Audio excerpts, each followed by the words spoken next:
I've got a couple things to go through, and then we'll get to our speakers. So, but we want to create a good space here. So part of that is doing a little bit of upfront work. And thank you for whoever started recording. The first thing I'm going to do is acknowledge the land that I'm on, and you've already been acknowledging the land that you're on, perhaps in the chat already. This is the land that gives me everything that I need and life is the Grand River watershed. And I belong to that land, you belong to the land that you're on, and we have a responsibility for that land. And I invite us all to bring our focus now and every day to that responsibility to the land. And nobody knows that responsibility better than the original caretakers of the land that I'm on, which are the Indigenous folks and here, and they take that responsibility seriously to this day. Where I am, those Indigenous folks are the Haudenosaunee, the Anishinaabe, and the Chinootan peoples, also known as the Neutral peoples. And I'm a guest, and my family's lived on this land as settlers for a handful of generations on the Haldimand Tract, so this is treaty territory. And as treaty territory, there's a lot of injustice that we have to reckon with. There's a lot of unfinished business that we have to do as settlers that we have to take care of. There are treaties on this land that were made, that were broken, and that need to be renewed and repaired. And I personally feel a deep sense of responsibility to engage in that work. And I want to invite all of you to be part of that work on the land where you live. And being part of things like this and the work that I'm doing with the Truth and Reconciliation Working Group deepens that sense for me every day. And I hope that we've created a space here where you can deepen that sense for yourself as well. Because that's the purpose of this series that we've brought together. We've called this series, and we is the Truth and Reconciliation Working Group of Mennonite Church Eastern Canada. We're a group of volunteers. It's a grassroots group. And we are, I guess, pursuing Indigenous solidarity and justice wherever we are. And this series, Truth and Reconciliation, the TASC, Truth, not Truth. There's a lot of truth. There's a lot of acronyms. Treaty as Sacred Covenant series is what we've called this. And this is the 7th installment in that series. And what we've tried to do here is create a space for learning and relationship building. And I can say that this series has gone better than I think any of us would have dreamed of. There are so many people that have joined us. There's been so much great dialogue. People from all over the continent, very respectful dialogue as well. And so we want to carry on that tradition tonight. And this is a space for learning, for asking questions, for building those relationships. One thing this space is not is a place for hate. So if we see or hear hate in the video, the audio, or the chat, Mennonites have this reputation for being nice, but if we see any of that, we're going to remove you, and we won't even think twice about it. So we want to keep this great tradition going of respect and dialogue and relationship building. So a couple other things I'll mention, and then I'm going to introduce you to some other folks. Want to remind everyone that our last speaker of this series is Marianne Kabiosi. She'll be speaking about her water walk. She does a Grand River water walk every year. She's an Anishinaabe woman. I'm really looking forward to that event. It's April 21st. If you haven't already registered, you can do so on the Mennonite Church Eastern Canada website. And we can probably pop the link in the chat for that if you want to register and you haven't done so already for Marianne's chat. April 21st is the day. Another event that's coming up is on May 19th. We'll have had our 8 speakers who will be sharing with us, sharing their wisdom. We'll be asking questions, having some dialogue. On May 19th, we want to have that as an event. We won't have a speaker per se at that event, but we want to bring people together and reflect on some of the wisdom that we've been learning over this whole series. And also the most important part in my mind is that we'll be talking about what action can we take. how can we act on the learning that we've been doing to promote Indigenous justice and be in solidarity with Indigenous peoples on this land. So I hope they'll join us for both Marianne's talk on April 21st and May 19th. And those are, I hope that somebody's we'll put the link in the chat so that you can sign up for that if you haven't done so already. I'm going to introduce a couple other people then really quick here, then hand it over to Mim to do an opening prayer, and then we'll get right to Skyler and Erik, just so you know what's coming up next. So the couple thank yous and introductions that I want to do off the bat. I want to thank our the staff at MCEC, Mennonite Church, Eastern Canada. They've been instrumental in helping us do this. We couldn't have this Zoom without them. They're our Zoom hosts. And I want to say a special shout out to Joan Schooley and Ellen Kim, who are the staff from MCEC tonight that are helping us out. They're our tech folks, and they will be available if you have any tech problems. And a minute ago, we had their number on the screen. So I wonder if you could put that back up just that I can refer people to that. And if you could pop their numbers in the chat as well, if you have that handy, Katie and Leah. So hopefully we'll get their numbers back on the screen here. So thank you to Ellen and Joan. I also want to introduce our chat moderators. And I don't know if it's possible to spotlight Katie and Leah at this time. I wonder if I can do it. Add spotlight. Yeah, I did it. Yes, so technologically inclined myself. Hi, Katie and Leah. These young folks are our chat moderators for tonight, and I'm super excited that they're joining us.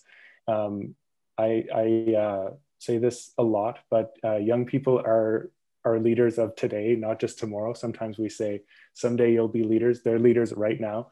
And so these folks are going to be monitoring the chat. If you have questions about something that Skyler and Erik are talking about, you can post it in the chat and say, what did they mention about that treaty? Or what was the name of the company they were talking about?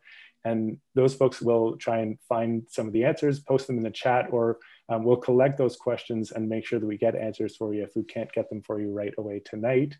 They'll also be, after Skyler and Erik speak, we'll be doing a Q&A session. So they'll be, if you have questions tonight, you can put them in the chat. Katie and Leah will be collecting those questions and posing them to Erik and Skyler after they finish speaking. And anything else you want to add, Katie and Leah? No, we're excited to be here, and we're really excited to hear Skyler and Erik talk. Mm-hmm. And please don't hesitate if you feel like you don't have the right words to ask a question, ask it anyways. We're here to learn, we're here to listen, so don't hesitate. Perfect. Yes, that is an excellent point. So thank you, Katie and Leah. And now I'm going to spotlight, if I can, Mim here. So Mim Harder is, we've asked her to help us open and close each of these sessions. So that's a very important role. I'm going to hand it over to her in a moment to do that. Before I do, I just want to mention that Mim is here. Another part of her role is if you have something you want to speak about, if something from tonight, we're talking about very important stuff. We're talking about sometimes very difficult topics that may impact people in different ways. So if you want to talk to somebody about the impact that this evening is having on you, Mim is available for that very purpose. And her number was on the screen. I don't know if Ellen and Joan can hear me, but I would love to have her number on the screen again if we can. But Mim, do you know, maybe you could just say it now if you know it off the top of your head. I don't have it handy myself either, but I will find it and we'll make sure that it goes in the chat. And if you call that number, it'll ring right directly to Mim and you can chat with her. Okay, let's see. Oh, I think it's, okay, yeah. It's in the chat. It's in the chat, 519-745-8458. And the extension is 362. If you are having a hard time finding the chat or don't, or like to write it down with one of these pieces of technology, you can do that. So I'll just say that one more time, 519-745-8458, extension 362, that's the number to reach Mim. And thanks for posting that in the chat. Yes, just before I hand it over to Mim to open in prayer, I just want to ask the broader team from the working group, did I miss anything important that should be said before we start up? All right, great. Over to you, Mim. Thank you. Thanks, Scott, and welcome everyone. I am going to light a smudge. I'm going to, well, actually, if my match will work, I will light the smudge. I want to honor both the Indigenous nations on whose land that my feet walk, some of which are also my ancestors. So I light this though sage to help us to stop and calm our mind and open our ears and our eyes and our hearts, and that we have good words tonight. I'm looking forward to what Skyler and Erik have to say. I'm very excited to hear updates on Landback. And I also ask that the smudge help them in their words and in their hearing. And I'm going to smudge all of you on the screen.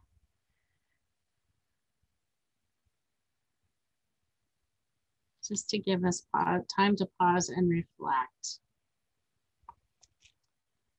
The other thing I want to do tonight is start with the Thanksgiving address, which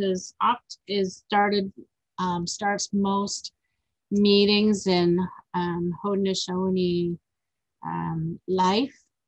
And it is something I do every morning when I first wake up. I give thanks for everything that is around me, and it just kind of starts my day off in a good way and reminds me of why I'm here and who all else is walking with me. So these are the words that come before all else. Today we have gathered, we see the cycles of life continue. We have been given the duty and the responsibility to live in balance and harmony with each other and with all living things. So now we bring our minds together as one, as we give greetings and our thanks to one another as people. We are all thankful to our mother, the earth, for she gives us all that we need for life. It gives us joy that she continues to care for us as she has from the beginning of time. To our mother, we send our greetings and our thanks. We give thanks to all the waters of the world in their many forms. Water is life. With one mind, we send our greetings and our thanks to the spirit of the water. We turn our minds to all the fish life in the water. They were instructed to cleanse and purify the water and give themselves as food. We now turn to the fish and we send our greetings and our thanks. Now we turn toward the plants. They sustain many life forms. With our minds gathered together, we give our thanks and look forward to seeing the plant life continue for many generations to come. With one mind, we turn to honor and thank all the food plants we harvest to help us survive. We gather all the plant foods together as one and send them our greetings and our thanks. We turn to the medicine plants of the world. They were instructed to take away sickness. We are happy they are still among us. We thank those special few who remember how to use these plants for healing. With one mind, we send our greetings and our thanks to the medicines and to the keeper of those medicines. We gather our minds together to send our greetings and our thanks to all the animal life in the world. We are honored by them when they give up their lives to feed the people. We are glad that they are still here, and we pray that they always will be. We now turn our thoughts to the trees. They provide us with shelter and shade, with fruit, beauty, and other useful things. Long ago, our people were given a way of peace and strength, and this way is symbolized by the everlasting tree of peace, the white pine. With one mind, we send our greetings and our thanks to the tree life. We put our minds together as one and we thank all the bird life. Creator gave them beautiful songs and some of them provide us with food. Each day they remind us to enjoy and appreciate life. To all the birds, from the smallest to the largest, we send our joyful greetings and our thanks. We are thankful to the powers of the four winds. We hear their voices in the moving air as they refresh us and purify the air we breathe. They help us to bring change to the seasons. With one mind, we send our greetings and our thanks to the four winds. We turn to the west where our grandfathers, the thunderers, live. With lightning and thundering voices, they bring with them the water that renews life. We bring our minds together as one to send our greetings and our thanks to our grandfathers, the thunderers. We are now grateful for our eldest brother, the sun. Each day without fail, he travels the sky from east to west, bringing the light of a new day. With one mind, we send our greetings and our thanks to our brother, the sun. We give thanks to our oldest grandmother, the moon, who lights the nighttime sky. She is the leader of women all over the world, and she governs the movement of the ocean tides. By her changing face, we can measure time. With one mind, we send our greetings and our thanks to our grandmother, the moon. We give our thanks to the stars who are spread across the sky like jewels. They help the moon to light the darkness and bring dew to the gardens and growing things. With one mind gathered together as one, we send our greetings and our thanks for the stars. We gather our minds together to consider the wisdom keepers who have come to help the people throughout the ages. When we forget how to live in harmony, they remind us of the way we were instructed to live. With one mind, we send our greetings and our thanks to these caring teachers. Now we turn our thoughts to our Creator and send our greetings and our thanks for all the gifts of creation.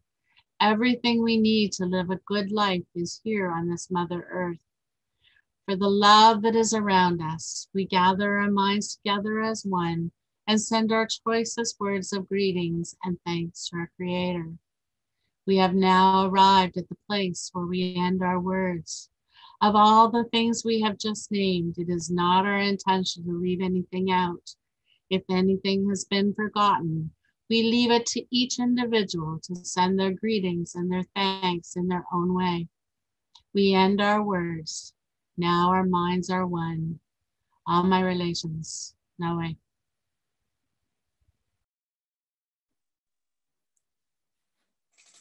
Thank you so much, Min. I love the Thanksgiving address.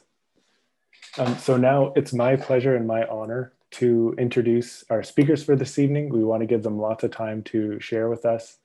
So I'll give a brief introduction, hand it right over to them. Skyler Williams is a spokesperson for the land defenders at 1492 Landback Lane, which is near Six Nations and Caledonia in Ontario.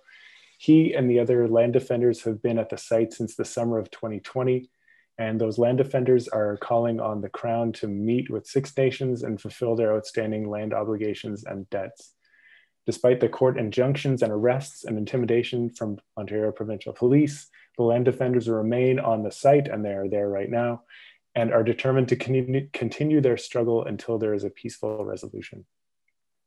Skyler will be joined on the call tonight by his longtime friend, Erik Lankin.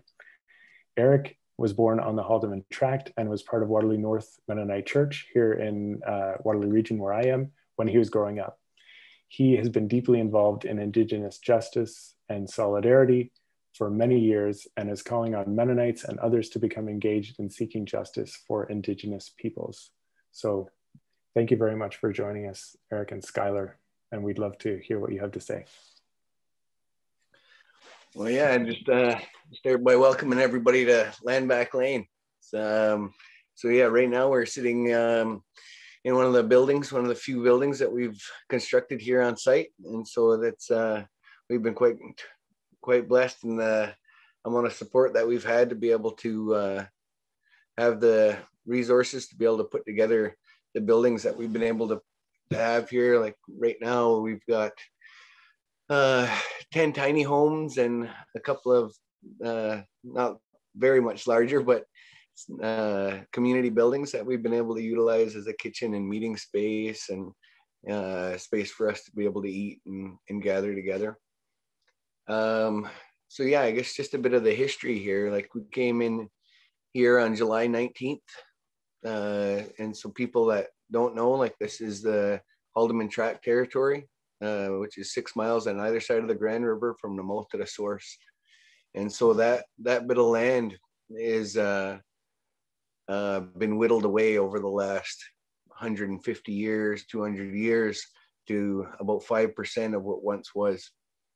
And so the current size of the reserve is about 10 by 10 kilometers wide, and still on just mostly on the south side of the Grand River, just to the east of Brantford. And so so yeah, as we came in here on July 19th, we were quite deliberate in just about everything that we did and have done here since the very beginning. On July 19th, when we arrived here, we did so on a Sunday evening because we didn't want to have a big confrontation with developers or people that were just going to work. And so we came in on a Sunday evening, made sure that we made that known to the OPP and the developer as well. So we came in on that Sunday evening. It was about supper time. We came and we set up a fire and hung up some flags and sat down and ate dinner together. We were there for about an hour and a half before the OPP showed up. A couple of patrol cars showed up, and the first cop asked, like how long we had planned on being here. And I kind of laughed and said, well, our people have been here for the last 10,000 years. We're planning on being here for the next 10,000. And so he kind of just shook his head, put his head down and said, well, I guess you're going to be here for a while. And I said, yeah, we're going to be here for a little bit. And that was our first interaction with them. And, and we shook hands and went about the rest of our evening and setting up our camp. And because it is COVID times, and, everything has been there isn't very many communities that have taken it as seriously as Six Nations has. Like in the very beginning, in the first outbreak, like our community was shut down. And so we had to be very tactful in the ways that we approached this, because we knew that we weren't going to be able to get as many people out. And so over the next couple of weeks, we were informed that the developer, which is Foxgate Developments, they sought an injunction and were granted it by a court in Cayuga. A court in Cayuga that is also on the Grand River Tract, which is actually only barely a stone throw from the river. And so this judge in Haldimand County and in Cayuga made an order for the OPP to come and enforce an injunction. And the OPP came the following day. They read out the injunction and said that anybody that was on site was going to be arrested for mischief and failing to abide that court order. They returned the following, I think it was 2 days later. They said that they had an amendment to the injunction that they needed to read. They showed up, and as they showed up, we noticed quite quickly that they had blocked off any access to the camp. And so the OPP were stretched across the road on Mackenzie Road directly in front of the camp to make sure that there was going to be no further people from Six Nations that could come to our aid. And as the sheriff was reading off the injunction, everybody had taken notice to this massive line of police. Or actually, we didn't even know that it was police. It was just a massive line of 15 passenger vans that were rolling down the road. The police cars that were blocking the road then pulled aside and let let these 25, 30, 15 passenger vans roll through. And as they arrived, the heavily armed tactical unit OPP officers started pouring out of those vans. And so as the sheriff finished reading the injunction, OPP sergeant in charge of the operation came up and talked to me, said that anybody that's going to be remaining on site is going to be arrested, and you have 15 minutes to vacate. I went back to deliver the news. As we were talking, within a couple of minutes, the OPP started walking onto the camp, and a couple of people not from Six Nations, ally folks that didn't want to be arrested, started to make their way to the road. And as they passed through the line of cops, one of the officers had picked up the one young girl and slammed her to the ground quite hard. And as that happened, a bunch of us stepped forward to say, hey, like, you know, there's no need for any of that. And as we stepped forward, the shots start ringing out. And so for the people that were here, we did find out, you know, several days later that they were firing rubber bullets at us. But at the time, like, everybody just seen 12 gauge shotguns pointed at our people.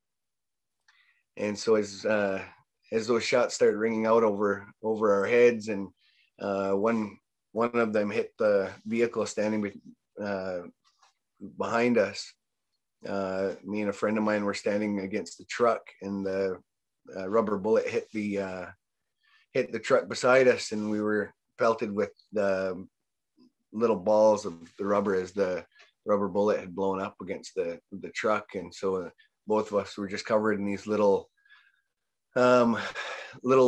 red dots that look like bee stings all up your arm and neck and face. Anything that wasn't covered by cloth was just covered in these little red dots. And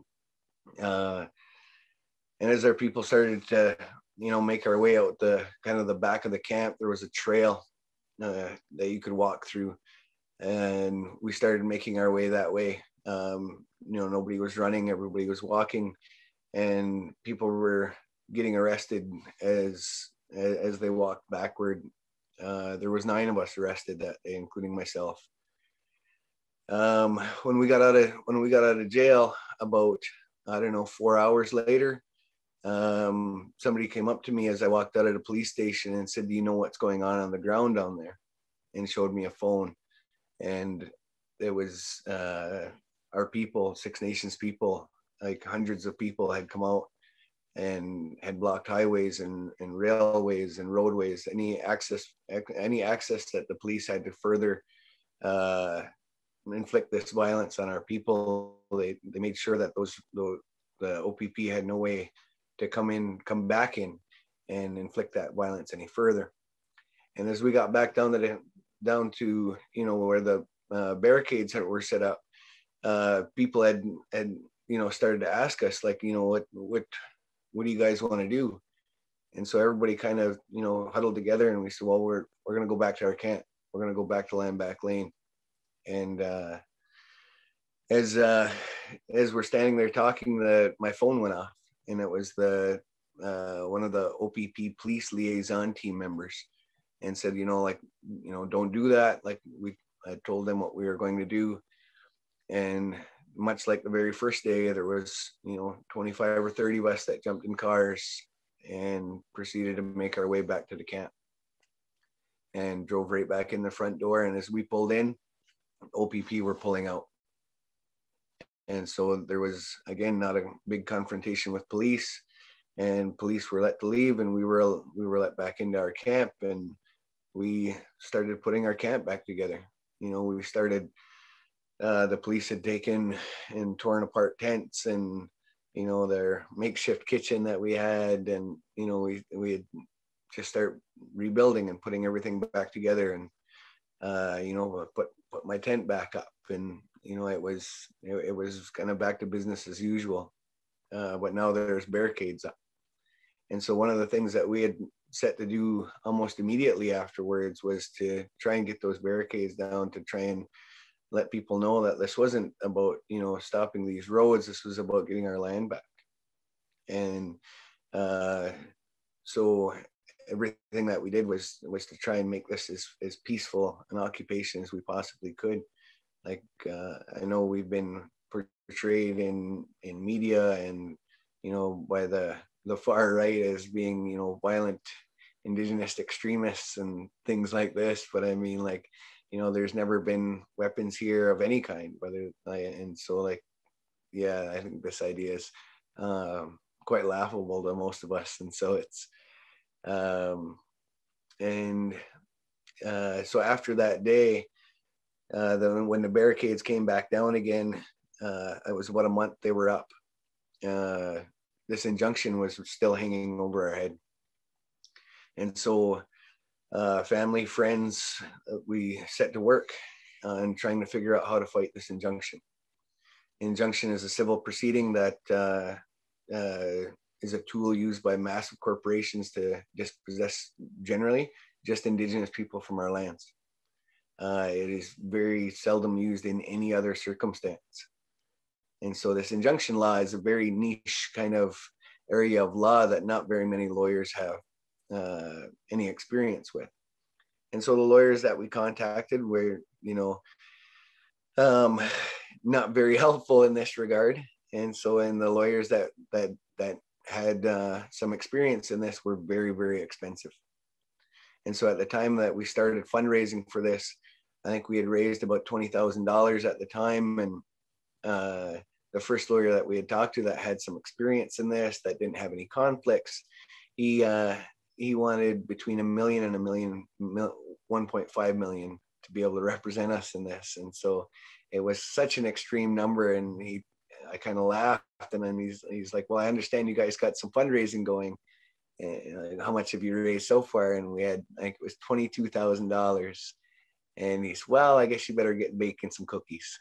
And so we laughed and we hung up, and that was the end of that. And so I'm very lucky though, in my friends. I'm very, very lucky in the people that I've had around me to be able to put our heads together to say, you know what, okay, well, if we can't afford a lawyer to do this, like, let's figure this out. We can do this ourselves. And so we set to work. Doing that.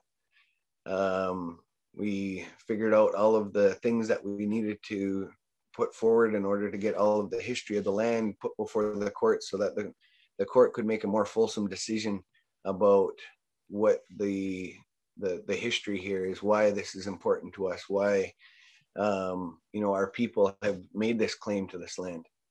And so there is an active land claim before the courts already for the entirety of the Haldimand Tract. But the issue with land claims is that land claims have absolutely nothing to do with land. Land claims have only to do with money. And so for us, that is absolutely unacceptable. And I think this is true of Indigenous people across the country. And I think a lot of settler allies feel that very same thing, that there is no monetary value that can be put on this connection to the land. For us, our creation story comes from this land. Like, this is the bodies that we are made, that our bodies are made from this clay. And so our creation story talks much about that. And so for us, that connection is something that is very real for very, very many of us. And so we did our very best to be able to put that forward so that the courts could see and understand why it is. And so one of the things, like, the historians and the land claims people, we're very keen to help us and guide us through, like, the history of the land here. And we were able to, put together quite a bit of paperwork for them to be able to read through to see exactly why it is that our people are here. On October 22nd, the judge that was presiding, Judge Harper, decided to bar me from any participation in my own defense.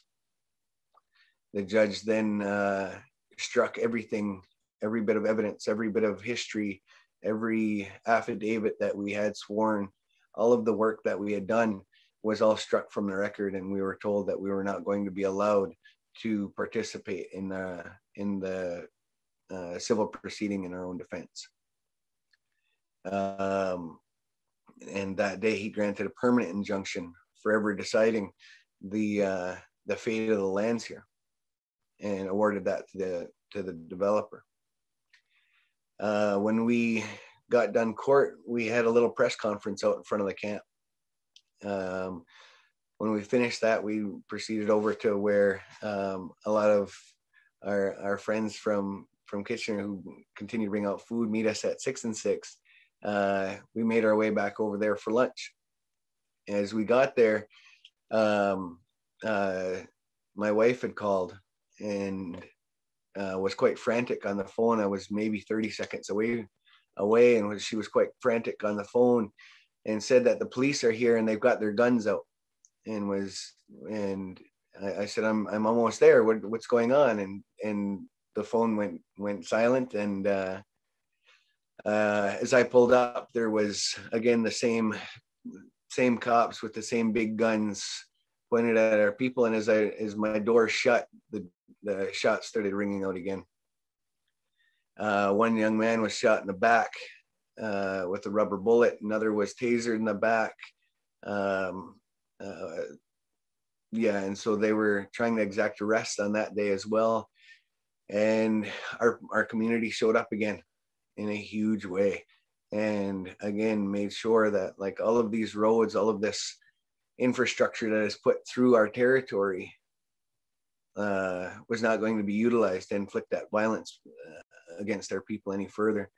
And so that day was a day that we've seen, roads dug up and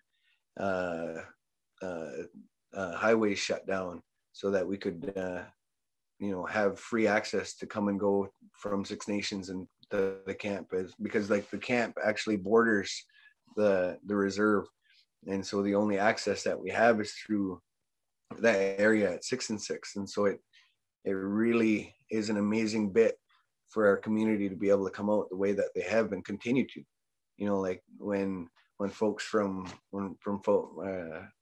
your community come out, and like it is like when they're not doing that, our community is, cooking big bowls of soup for us and chilies and coming out with whatever food and support and whatever it takes for us to be able to stay on the land here and coming to build and helping to organize. Like, it is absolutely amazing the gifts that we've had. Those barricades that went up on October 22nd remained in place till 4 months later, about a month and a bit ago. And those barricades came down again, and maybe foolhardy in us to trust that the OPP are going to, not continue to push this injunction, to not continue to try and make those strides forward to arrest people on the land for, again, peacefully occupying our lands. The only days that there's ever been any violence here has been the days that the OPP show up with their guns. And I think we've extended that hand to both the province and the federal government to come here, to come to the table with our community, to have that peaceful dialogue, so that we can end this in a way that doesn't have to, that dialogue can't happen when the only representation that we see from the feds of the province is a guy with a gun on his hip. Like, this is not what peaceful dialogue looks like, and covering everything in concrete and asphalt in the name of progress. Well, this isn't what progress looks like for our community. Our community says that progress needs to, accommodate and make space for, the deer that are in my backyard, the wild turkeys, the birds, the fish, to be able to have the environment that they have, and we do what we can to make sure that we live in relative harmony. Like, if you come to my house, there's, a farm, but the other half of my property is just wild forest, is wild bush, and is left that way, and we go in there and we tap trees in the spring, and we just finished doing that. And so this is something that our community has said over and over and over again that we don't live the way our Western brothers and sisters do. You know, we don't live spitting distance from our neighbors. You know, like we need to be able to give space for, you know, for the animals, for Mother Earth to be able to grow and thrive. And so we maintain this as a peaceful occupation. We've not said that, you know, people up and down the Grand River need to get out of their houses and you know, remove themselves from the Grand River. But what we are saying is certainly when it comes to the doorstep of our community, that any vacant lands need to be able to have a process for that to be returned to the reserve. Like, we aren't saying that we need to evict anybody. And the fact that, you know, this land has been vacant for the last, you know, 80 years, like there needs to be a process that returns those lands to reserves. And so there is an additions to reserve process that the federal government has that has never worked for not Six Nations, but for any community across the country, has not gotten bigger.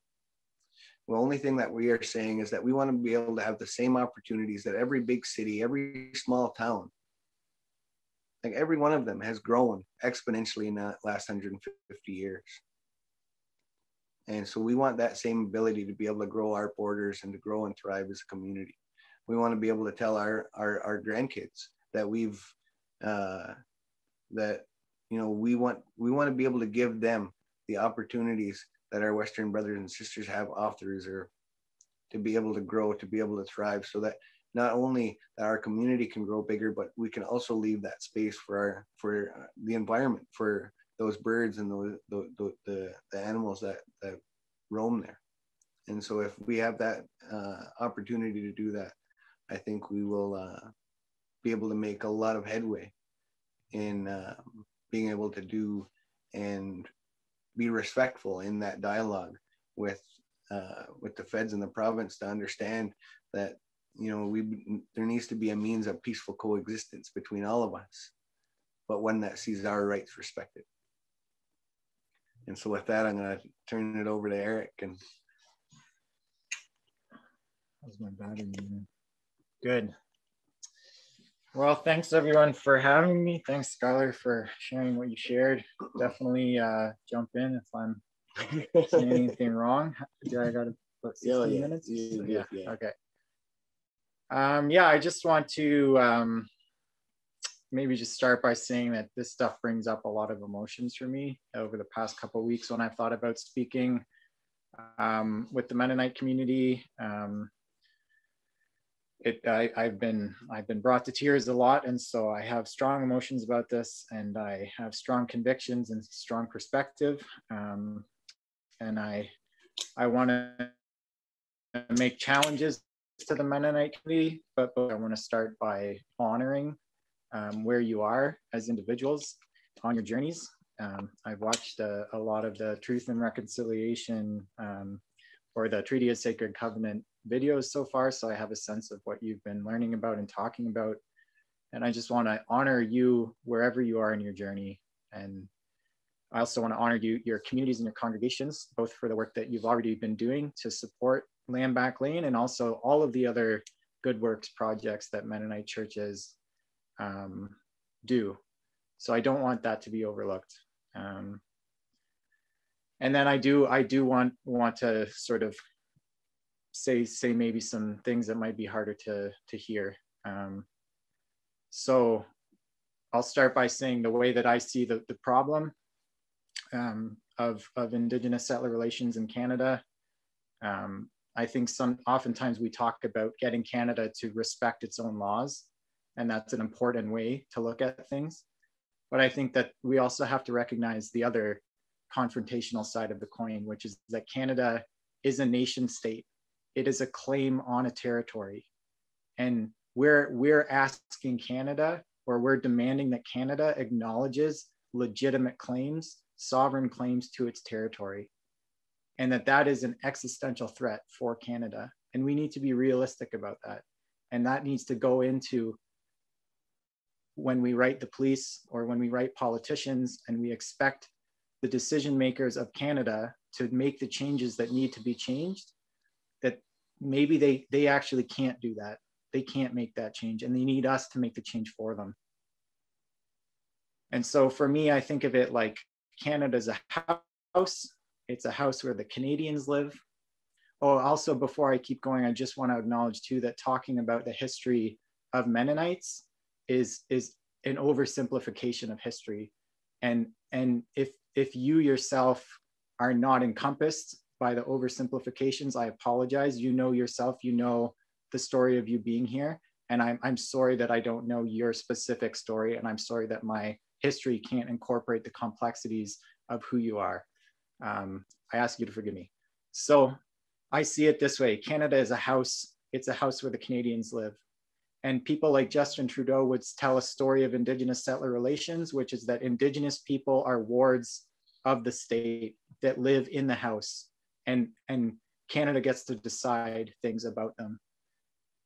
And to me, that thinking is the same thinking that created residential schools. It's the same pejorative thinking that has gotten us to where we are in the story of the Haldimand Tract. It's the same pejorative thinking that had the monies paid out to trust funds, which were never used for Six Nations, which were used instead to build McGill and the Welland Canal. And I don't see a path forward, but that's the story that a lot of people would tell you. They would say Canada's a house and Indigenous people are Canadian. The other story that I believe has more of a future is acknowledging that there are other houses here where Indigenous people live and where Indigenous people make decisions. And not only that, but in this case, there's a really good chance that people in the other houses actually have the deed to the land that your house is built on.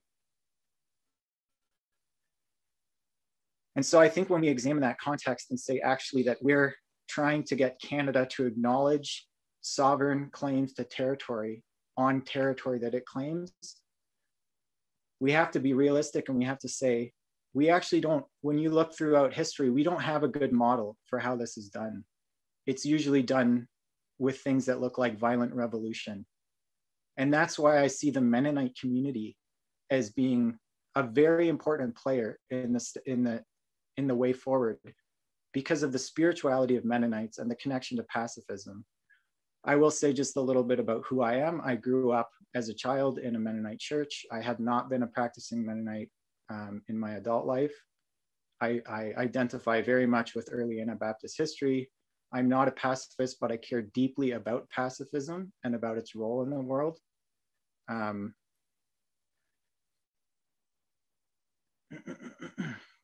I think that Mennonite spirituality and this insistence on nonviolence and sometimes even non-resistance, I think it means that the Mennonite community is situated to take the lead in finding a new way forward and a new way for this story to be told. And to me, that looks like community to community relationship building. It looks like Mennonite churches talking to Confederacy Council. It looks like long-term intergenerational connections being made and friendships. And the thing is that this isn't new for Mennonites, because when the colonization of Canada was still in its exploration phase, Mennonites were Anabaptists were part of challenging the Roman Catholic, the Holy Roman Catholic Empire, right? One of the strongest monopolies on power in history.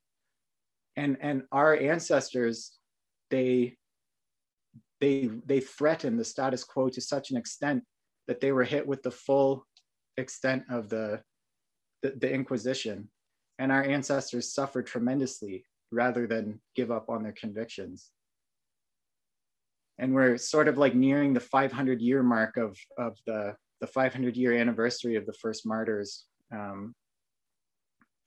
And most of that 500 years for the Mennonite churches, there has been persecution and there has been repression, but there's also been thriving. And the way that I see Mennonite churches in Ontario on the Haldimand Tract is not one of a separate people like Mennonites used to be. I think our businesses are not separate. I think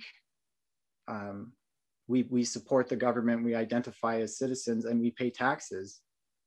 And that's where my heart hurts, because I care about pacifism, I care about the belief of Mennonites, but when push comes to shove, we're paying the salaries of the police who bring weapons here.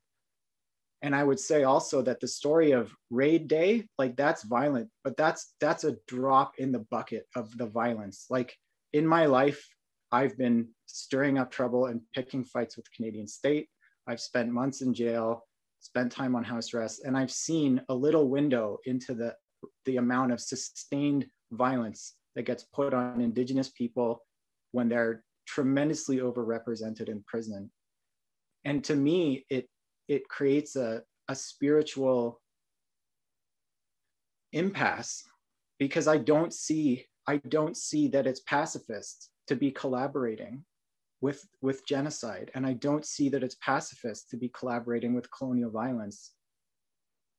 And that's where my heart hurts. And I want Mennonites to reconnect as the 500-year anniversaries start rolling in, the anniversaries of the deaths of the martyrs, of the teachings of Menno Simon's beginning. Like I want people to, I don't think the Mennonite church will ever have to make the sacrifices that our ancestors had to make, but I think that maybe they need to, I think maybe as a community and as a group, they need to start, Mennonites need to start stirring the pot a bit more and saying, we will not participate in this, and we will not. And yeah, and I have some ideas about what that can look like, but that's sort of,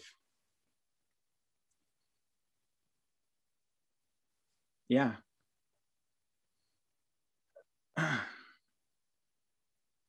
And yeah, and I think that community to community relationship is a really important thing, because I've been Skyler's friend for over a decade now, and thinking about the repression being put on him, like he's like a brother to me. He's someone that I love. And so for me, it's not an option to go back to normal. It's not an option to sort of be okay as these attacks continue on on the people who this land belongs to. And so I think that if we begin to forge those relationships between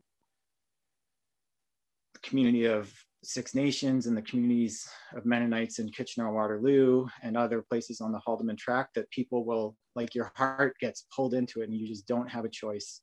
And the thing is, the last thing I'll say about it is that people need to say no to this process of Canada unfolding. Like, people need to say no to the genocide of Indigenous people. And when it's only a few people effectively saying no, and then the repression that gets put on them is huge. And already the state is trying to put Skyler, my brother, in jail for years and years. And they're gonna ask for more. And so if we can extend that to more people, to communities of people, then it gets to a point where the repression on any individual is much, much less severe. And I believe that we can even get to a point where, when enough people say no in the right way, we almost can drag the courts and drag the government, kicking and screaming if it must be, in the direction that it needs to go. Because they're not going to do it for us. They don't.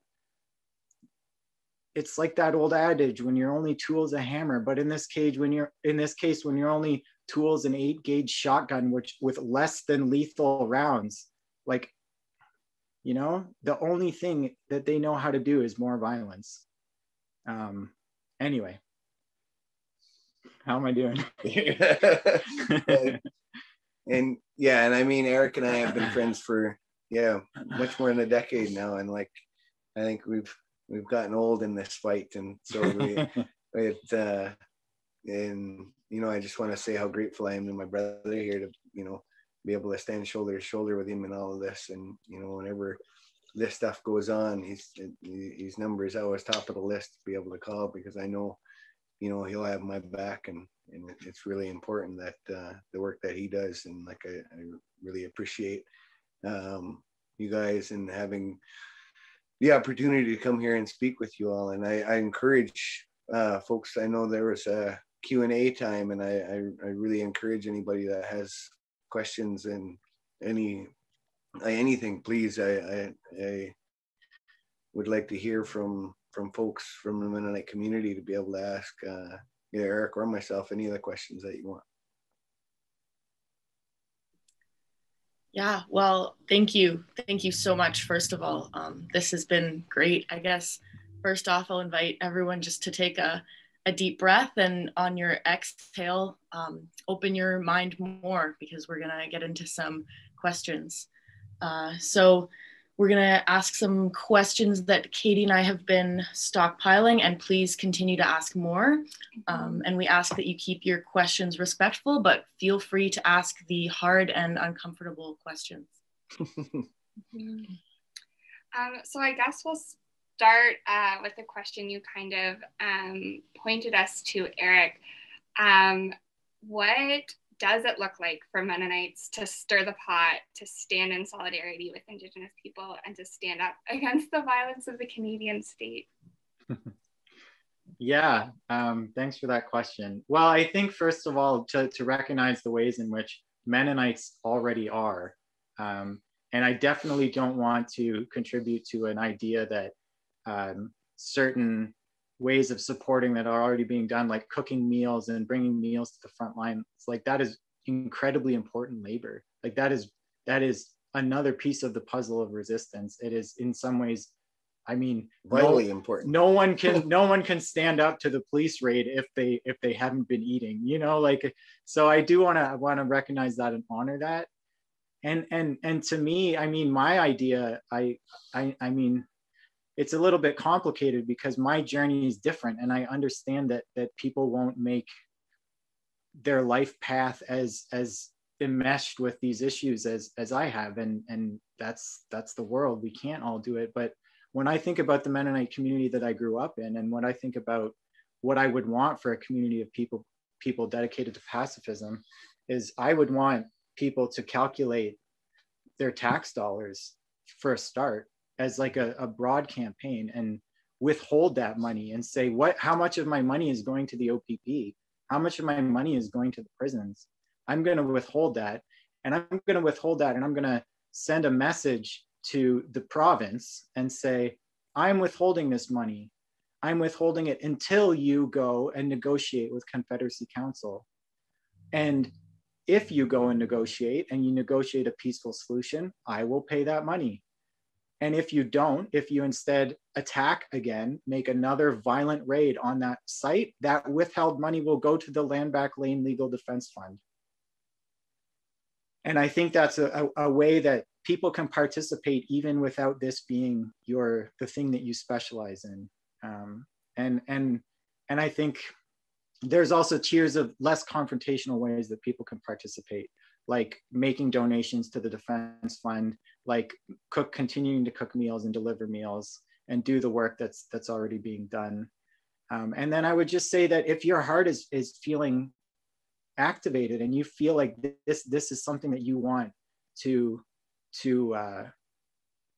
do more, like if you feel the call, then come. Like, I mean, take the necessary COVID precautions, get the tests, make sure you're not bringing anything here, but come. And like, this site has so much to teach you. This place has so much to show you. And I don't know how else to say it. Yeah. I mean, and for me, like, we get asked this question quite often. And I mean, for a lot of people, I mean, it's an issue of capacity. You know, for a lot of people, like, their capacity might be, you know, cooking that meal or driving it out, or, you know, maybe you have some really hard COVID restrictions in your life that you need to abide by. And you know what, that absolutely, I respect that. And so for some people, that's, you know, coming out and doing the work that you guys have been, or it's, you know, donating $20 to the legal fund or the Camp and Build fund and that kind of thing. For other people, like, you know, like Erik, who's come out for a couple of weeks here and there, and like for some folks, it's coming out for the day and, you know, helping to build something, helping with whatever they need to and whatever they can. For other folks, like one friend we were just talking to that's been here they came out on the first day, and they've been here for, you know, almost 9 months now, you know, and you know, just a few more days here, we're going to be, yeah, and 7 more days here, we're going to be at 9 months, and they've been here since day one. And so, I mean, it's an issue of capacity. For some people, they don't want to, might not feel as obliged to donate 9 months of their life to it. But I mean, for other people, like, it is spending the day or the weekend, the week, the month, whatever, to, you know, help to build something. And for a lot of it, it's, you know, building relationships and building community. And, you know, like me and Erik became brothers under this threat, you know. And I think it's an amazing place to be able to build that community of like-minded folks. If I could say one more thing on the topic of things you can do. Also, there, like, people all across Canada care about this issue and related issues. So also, if you feel called and coming here physically yourself isn't an option, you can also plug into efforts that will no doubt be being organized near you to support, especially, I know there's like lots of things that are the frameworks put in place so that if there's a raid, there can be mass protests across the country. And so preparing yourself to, and freeing up time and saying, when this happens, I'm going to be part of whatever it is that is put in place. Or if you have organizing experience or you want to develop that experience, put something in place near you, reach out, and yeah. Thank you. Yeah. Our next question is kind of about what the involvement of the traditional governments at Six Nations, what their role is in leading the movement, the position of the Band Council, and if you could just speak more to what the particular reasons behind this particular piece of land reclamation process, what the importance of that is. Yeah, so the Confederacy, the Hereditary Chiefs Council here, the Haudenosaunee Confederacy Chiefs have come out as supportive and grateful. They've put out several statements now of, you know, expressing their gratitude for the work that the folks here on the ground have been doing, for maintaining the fact that it's been that peaceful occupation of these lands since the very first day.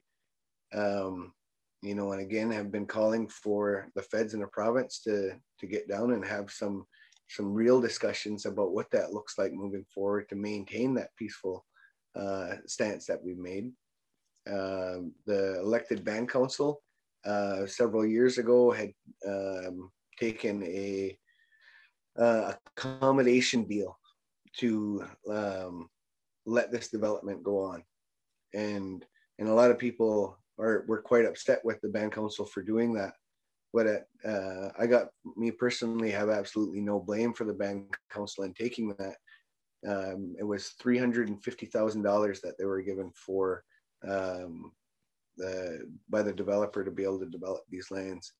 So there isn't any choice. There's no consent that comes with that, right? There's no consultation. It is either you take this money and the development can go on, or you say no to the money and the development still goes on. And so it is an absolutely ridiculous thought that this is somehow a consultation process, or you know, certainly in the era of talking about UNDRIP and the, you know, on the heels of the Truth and Reconciliation Commission calls to action, and the missing and murdered Indigenous women calls to, like, there's just been all of these things that we've done over the last, you know, 10 years here, but none of them are being fulfilled. You know, none of those calls to action are actually being done here in any kind of way that shows any respect to the fact that, you know, our people are still on the land here. You know, certainly while we're talking about UNDRIP in Ottawa and implementing that Canada-wide, like, how can we have those conversations while we, you know, the only bit of consent or consultation that we have, again, is with the OPP. Like, it is an absolutely ridiculous sentiment to me that this is the only process that we have.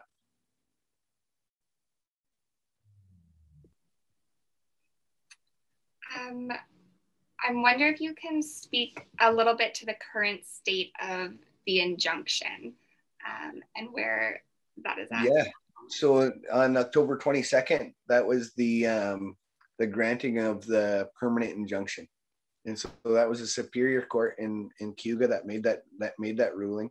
We have since appealed that to Ontario Court of Appeal, but again, that is only appealing the barring me from my own defense, right? And so the judge just did not understand the law around it, and so not that I'm a lawyer or have any kind of, but lawyers have told me that this judge did not have a very good grasp of the law, and so we're going to be appealing that, and so that will be a very, I think, in terms of law stuff, it is easy a win there, but it will then, if we win that, we don't actually win, it just gets kicked back to Cayuga court, and hopefully by midsummer we'll be back in court in Cayuga to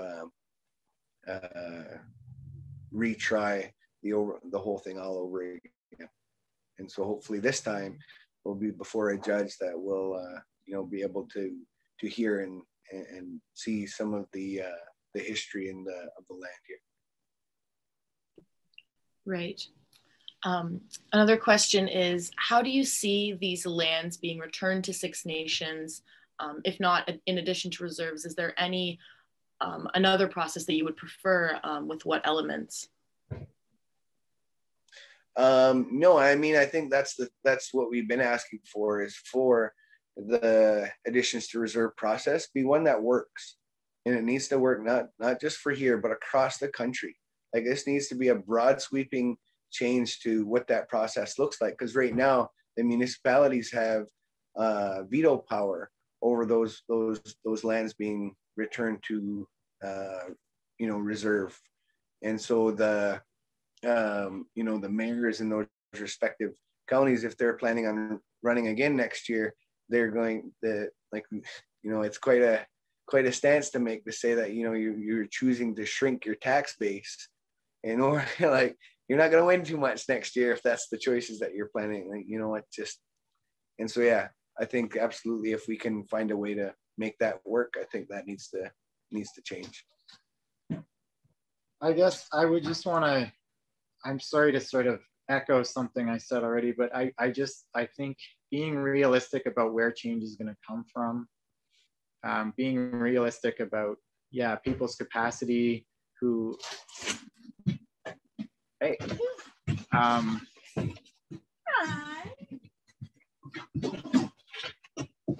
anyway, I can digress. Next question. Sorry, we got a bit interrupted.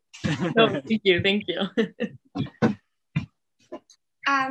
I wonder about, there has been a lot of arguments about the place of the rule of law and how Landback Lane hasn't followed this. And I mean, you've spoken to this a bit throughout everything you've said, but I wonder if you can speak directly to this question of how we can function as a society if we don't follow the rule of law.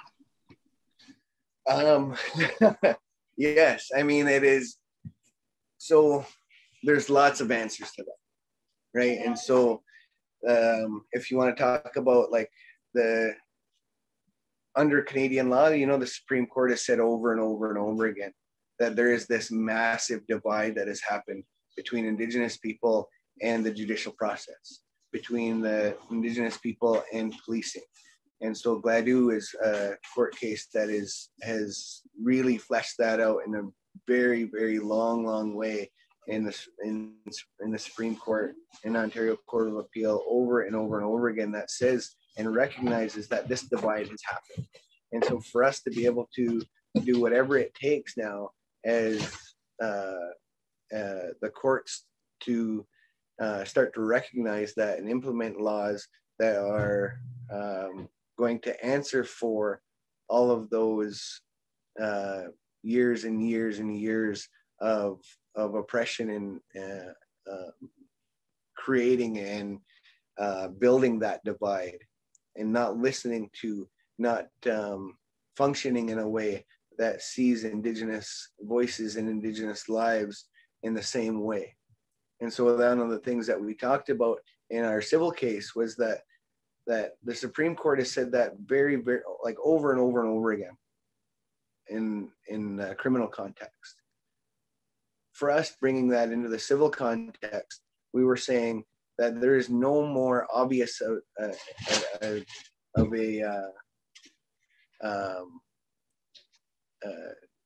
divide that has happened than that when it comes to land claims and land claims issues. That, you know, from early 1920s to the 1960s, you know, Indigenous people across the country could not even hire a lawyer to be able to defend ourselves in court anyway. And then after the 60s, like, residential school had taken such a foothold in those, you know, in the mid and early 1900s, that by the time the 60s came around, like we're talking about the 60s scoop, and, you know, my dad would tell stories about, you know, hiding in the woods as the truck from the church drove by. And so they would all run into the bush and hide. And this is what, it's absolutely disgusting to hear those stories. Yeah. I mean, if I could, please.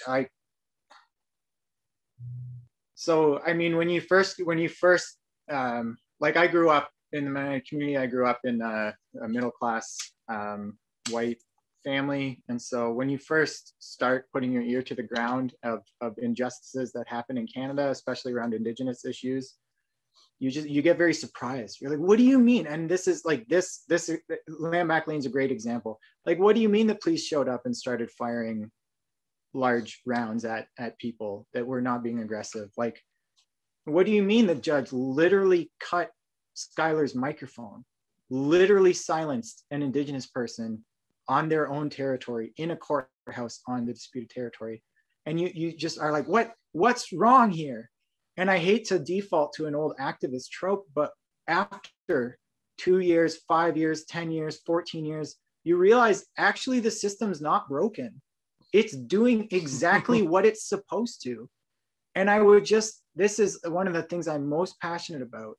When people talk about what about the rule of law, basically every step of the way, every step of colonization has been legal.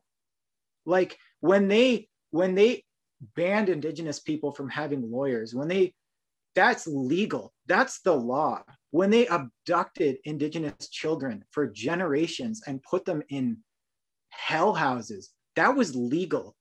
And so I'm just saying, like, what are you talking about when you say, let's protect the rule of law? Because to me, it very quickly sounds like, let's protect my privilege and my comfort. Because I guarantee you, if you get outside of that privilege and comfort zone, you're going to find people that are not benefiting from the rule of law. Yeah. So, I mean, that's my perspective on things. Yeah. Someone in the chat said, if Canada would have honored its own agreements and laws, there would be much less reason for any Indigenous groups to break the Canadian law, which is, I think, a good summary of what you guys just said. You know, Leah, actually, like around land claim stuff, the Supreme Court says under law that under any time that an Indigenous person or community makes any claim to any tract of land, that there needs to be a process that is triggered, that includes consultation and, where applicable, accommodation. And so this was pre-UNDRIP stuff. This was pre-TR Truth and Reconciliation stuff. This is all like very, very like 80s, 90s, early 2000s that all this stuff came in. And so that trigger mechanism that was supposed to be in place is like, it just doesn't happen. And so that is left to third-party developers, which the Supreme Court says over and over and over again, that it is not their obligation to do any of that work. It is not the third-party developer's obligation to do that. That is a Crown obligation. And so the very minute that our people showed up here to make a claim to this land. The Crown, because in Canada here, we have a minister. It is the Crown Indigenous Relations Minister, and her name is Carolyn Bennett. And her office should have gotten a call that day, and they should have had somebody down here on day 2, maybe day 3, because it is all the way in Ottawa. And so the Freedom of Information request that just got put out said that they spent $16.8 million from July 19th to January 19th, over 6 months. They've spent almost $17 million in policing just Landback Lane. The developer paid $4 million for the land here.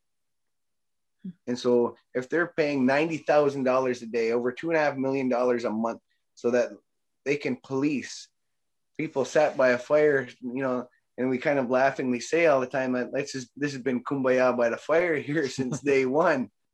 And like, it is absolutely ridiculous for us that we're talking about the rule of law when we're saying that, yes, you absolutely need to respect the rule of law.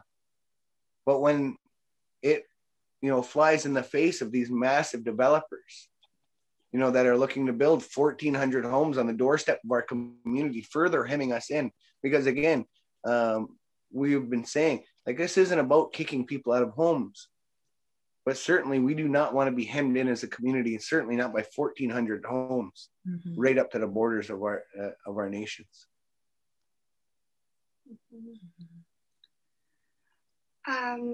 Thank you for speaking to the hypocrisy that is involved here. Another question here, we have time for maybe one more after this, is about, so if the people who need to be coming to speak to you from the Crown are not coming to speak to you, how can we as settlers help to put pressure on them to do so?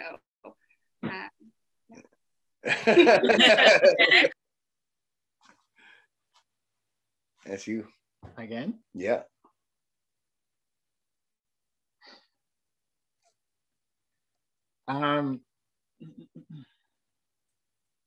But like the Crown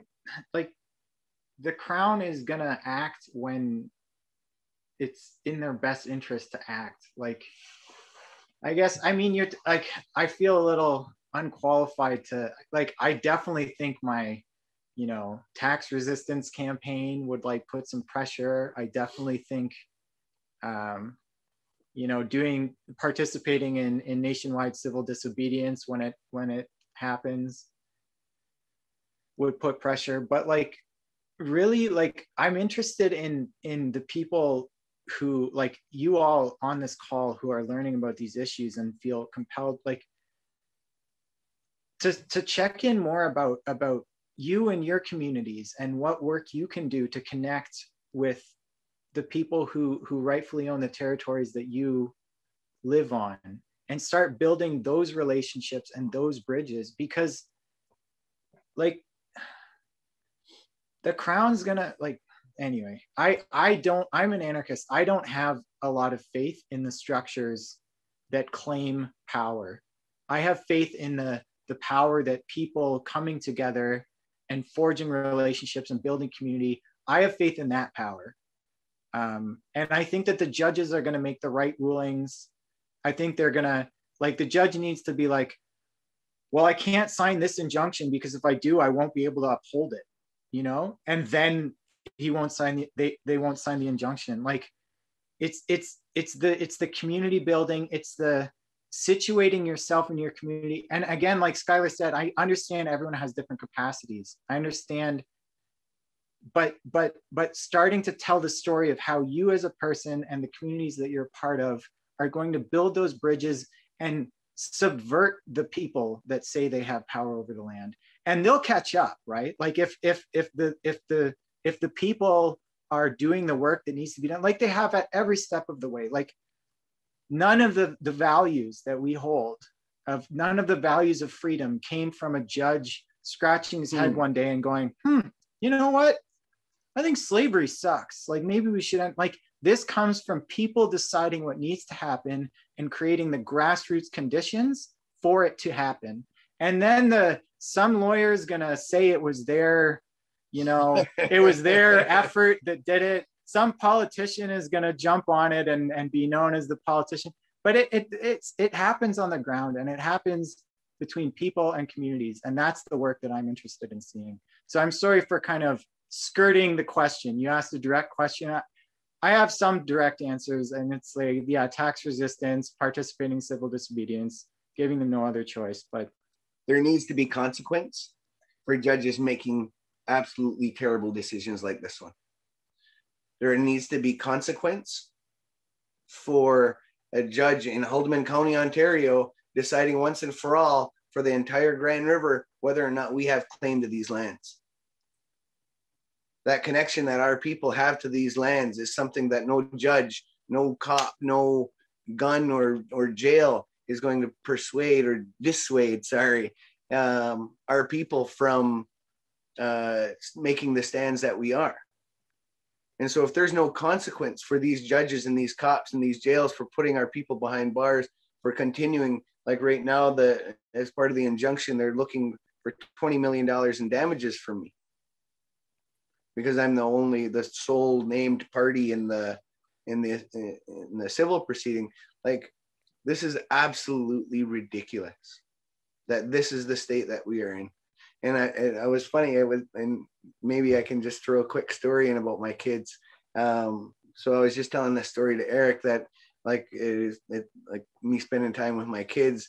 I went home and my daughter's in high school and is in a law class. And the teacher asked my daughter if she had seen this movie Chicago 7. And so we went home and we watched it. And there was a part in there where the one lone black guy in the room was gagged and bound in his chair and told that he couldn't participate in his own defense. And my daughter turned around and she's like, "Oh my God, Dad, this is like the 2020 version of you." And I'm like, the only difference of that, honey, is this was 55 years ago. That this guy was gagged 55 years ago for trying to speak in his own defense. Like, this is absolutely ridiculous that in 1968 or whatever year the court case was going forward, like, it is absolutely ridiculous that same thing can happen. I know that is the Zoom version of that. And I certainly was not bound and gagged and shackled to a chair, but that same quieting of our voices is something that is continuing to happen, you know, and this isn't something from 100 years ago. And people like keep talking about like, well, what, just get over that, you know, get over residential school, get over, like, residential schools closed in 1990 around here. You know, like, my brother had friends that went to that school, you know, like, it is absolutely ridiculous that we are still having these conversations in 2021. Yeah, I would also say that, you know, just that our prisons, like, I won't tell your stories for you, Skyler, but like, our prisons have done aggravated physical and psychological violence to this man. Like, so in case that last story, you're like, oh yeah, well, people didn't physically take you and stick a sock in your mouth. It's like, oh, our jails have done a whole lot worse to this guy. And like, yeah. So in 2006 was the reclamation here in Gunnestoto, and that's the one that Erik is talking about. So I spent about a year in the bush in a tent, and afterwards spent 7 months in jail. One of the guards took a liking to the fact that his mom lived in Caledonia, and that's where he was born and raised, and gathered a few other guards and really let me know. And so on the bruises on my face the next day, my lawyer took notice of it and had, you know, broadcast that as far as she could scream from every rooftop she could. And there was a big protest outside of the jail. And as part of that protest, the jail decided that I was an escape risk because of the number of people that showed up. And so of those 7 months that I spent in jail, 4 of them were spent in solitary. And so, you know, after the first couple of months, yeah, their reading starts to get a little monotonous, and, you know, you start to get into your own head. And so like that 4 months of sitting in this spot by yourself with only the sound of, because the only other people that are in segregation in this particular area of the jail are people going through some very, very serious mental health issues. And so there's lots of screaming, lots of banging, lots of no sleep, and sitting by yourself. And so that is absolutely ridiculous that we're going to be in this same spot in 2021 that I was in 2006, that people were in 1990 in Oka. And like, it is absolutely ridiculous that this militarized policing is what we are dealing with, instead of actual peaceful negotiations, peaceful discussion, asking for consent to develop our lands. Like, our people aren't anti-development. We aren't for, you know, people being able to have place to live and grow and thrive in Kitchener, in Brantford, in Cayuga. And like, we want those communities to grow and thrive alongside us. We just want those same opportunities. I would love to hear, like, I would love to be on here for another, like, I could spend 2 more hours easy. I do want to respect participants and everybody here, and bring this part to a close and say thank you to you, and have Mim do a closing, and then we, after Mim does her closing, we are going to keep the Zoom open for a bit for further questions. So this is not me cutting you off. It's just saying we're gonna do that part of the evening, and then we'll have a bit more time after that. So Scott, could I just quick say one more thing? Is yes. that I, just because, like, I think we've painted a picture of like a big complex problem and not really given a lot of ways forward. I think that just struggling around this stuff, like, life will, it's an honor to be alive. It's an honor to have the opportunity to struggle in this way. And so I think maybe I'm projecting, but if some of you are sitting there feeling the weight of these issues and the impossibility of moving forward, I think there's ways forward. Like there, you know, Creator will surprise us, and just trying is much more beauty than it is frustration and suffering, for me anyway. Maybe we need to unpack that later. Yeah, so I would just say, yeah, don't lose heart. I do have hope, and yeah, I would want to close on that note instead of a story. Instead of a story of abuse and violence in any way. Absolutely, and I would like to echo that as well. And I really want to thank you guys, because this in itself gives us hope. Thank you. Yeah, this is like, to say this is an honor is just like such a huge understatement. And yeah, there's so many things I could say, but I want to make sure to say a couple of very important ones. One is to say thank you to both of you for sharing with us tonight all that you have, like sharing your life with us, sharing your passion with us, sharing these problems with us, laying them at our feet, shaking us and saying, you need to do something about this. I think that's really important. And giving us some hope, like you just did. I think you've given us, like, you've given this online community that we've created a phenomenal gift. So thank you so much for that. And now I'm laughing because the next thing on my list is to give you the mug. So I'm like, you've given us this phenomenal gift. Here's a mug. It feels a little bit silly, but we have given all of our speakers mugs, which Ron Fleming from our working group has sent to you. So I hope that you've got them. Here's a picture of the mug that Ron sent to you. And I just want to give a shout out to Ron Fleming, because he's done a bunch of different work with our working group over the last year or two. And he takes this job of sending mugs very seriously, because it's it's like a tangible way to say thank you. And he writes a note in every single mug that he sends as a way of expressing his personal thanks to you. So I think that's a really important touch. And it's those little ways that we can build the community to community relationships that you're talking about, Erik. And I think those are so important. So that's a small way. I also, before I hand it over to Mim for our kind of official closing, I do want to give a couple of minutes to Allegra Friesen Epp. And she's on here somewhere. I don't know if we can find her and spotlight her. And the reason I'm giving her a spotlight here is that she has helped to pull together a toolkit, a response toolkit. And a big part of your presentation has been, you know, that settlers and Mennonites in particular need to respond. We need to act in response to what you're saying. So here's Allegra. Hi, everyone. Allegra is my name. I'm calling in from Winnipeg, Manitoba, which is Treaty 1 territory. I want to express my deep gratitude first to Mim for your opening, Erik and Skyler for sharing from your heart, and the MCEC group for putting this on. I don't want to take a lot of your time. I just want to draw attention to something, an initiative that Christian Peacemaker Teams is a part of, and I'm currently working with this organization. So we're in the process of creating a faith action toolkit about 1492 Landback Lane.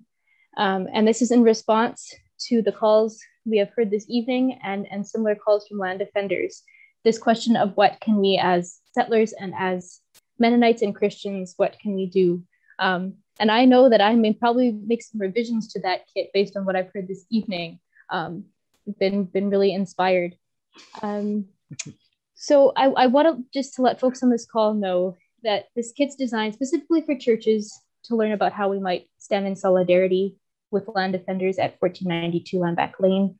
And it addresses why supporting Indigenous land defense movements should be at the forefront of the church's ministry.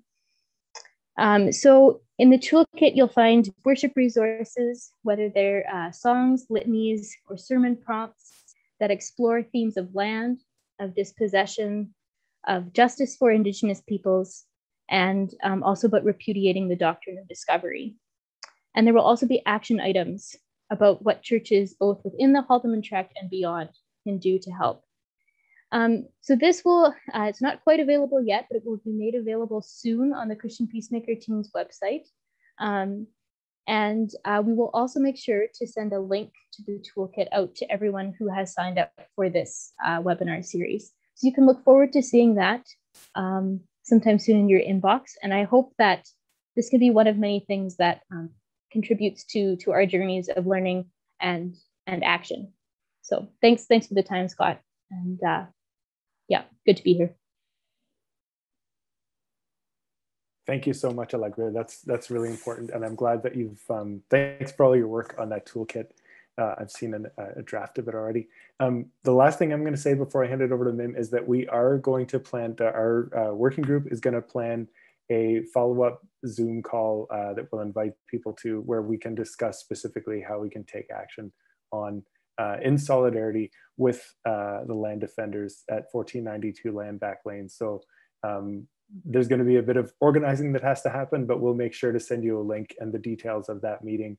And I'm sure we'll be in touch with you, Allegra, about how we get that all going. Now, I want to hand it over to Mim to do our closing. Thank you. Thank you. Like Skyler said, the fact that we're talking about this gives me so much hope. I've said that for a long time, and I mean it from the bottom of my heart. 20 years ago, we weren't talking about this. 10 years ago, there was murmurings here and there. The last couple of years, we've finally been having conversation. And to me, that is so very hopeful. That people want to know, they want to understand, they want to help, they want to stand up. They need to find the courage to stand up. And that's just awesome. I'm going to read a quote from Richard Wagamese, My Family by Heart. And I believe he said this back in the 90s, if I remember right. Something that most people do not understand about my people. When we stand up in acts of resistance to things that threaten our spiritual, physical, emotional, and intellectual well-being, it's not because of we hate what's in front of us. It's because we love what's behind us. We love our homes, our families, our communities, our nations, our ceremonies, our teachings, our cultural ways, our histories, and the land that those things spring from. In that, we are like anyone else, anywhere, through the course of human history, who has ever stood up to injustice. When we see each other through eyes of wonder, all barriers and all differences disappear. We are alive, we are joined, we are everything. So I'm going to ask you to take just a moment now and collect your thoughts and remember what you've heard tonight. I'm going to relight the smudge.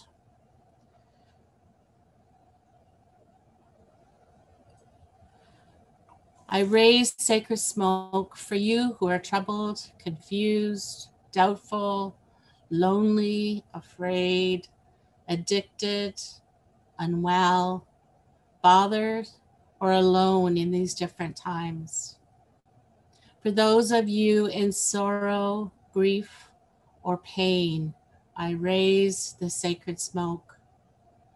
For those of you in the glow of small or great triumphs, who live in love, in faith, in courage, and with respect, I raise sacred smoke. For those of you who work for people, for change, for spiritual evolution, for the upward and outward growth of our common humanity and the well-being of our planet, and for our speakers tonight who are putting themselves out there and doing this important work, I raise sacred smoke. May we all remember in each step that we take that we are all humans being. Yes, we are human beings, but we are humans being, finding the path that is right for us, that we need to stand up and start to work together for the goodness of this planet that we call Earth. May we raise each other up as the smoke is raised and drifts upward toward Creator. Stay safe, stay healthy, and walk well. All my relations, Nyo.